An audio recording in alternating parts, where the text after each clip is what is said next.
Kalimat jangan terlalu keras pada anak, karena yang dia ingat bukan salahnya, tapi nada. Suara kita mengandung pesan yang sangat mendalam.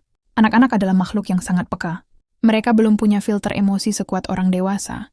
Saat kita bersikap keras, yang tertinggal di hati mereka bukan pelajaran, tapi luka.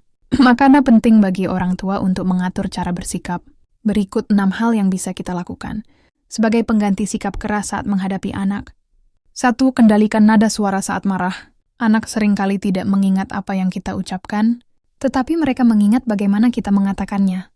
Nada tinggi, bentakan, dan suara keras meninggalkan trauma emosional, terutama pada anak usia dini. Alihkan emosi sebelum bicara. Tarik napas, hitung sampai 5, atau ambil waktu sendiri sejenak. Nada suara yang tenang namun tegas. Jauh lebih efektif untuk mendidik, tanpa menyakiti. 2. Validasi perasaan anak terlebih dahulu. Banyak anak dianggap nakal padahal mereka hanya belum mampu mengungkapkan perasaannya dengan baik. Ketika kita terlalu cepat memarahi tanpa memahami sebabnya, kita menolak perasaan mereka. Alih-alih berkata, "Kamu kenapa sih selalu begitu?" Kita bisa bilang, "Ibu tahu kamu lagi marah." Tapi kita tetap harus bicara baik-baik. Anak belajar, mengenali dan mengelola emosi, serta merasa dimengerti. 3. Gunakan kalimat positif dan solutif. Daripada memfokuskan kesalahan anak, lebih baik arahkan mereka ke solusi. Kalimat yang positif mengandung kepercayaan orang tua terhadap kemampuan anak untuk memperbaiki diri. Daripada bilang, "Kamu ceroboh banget sih."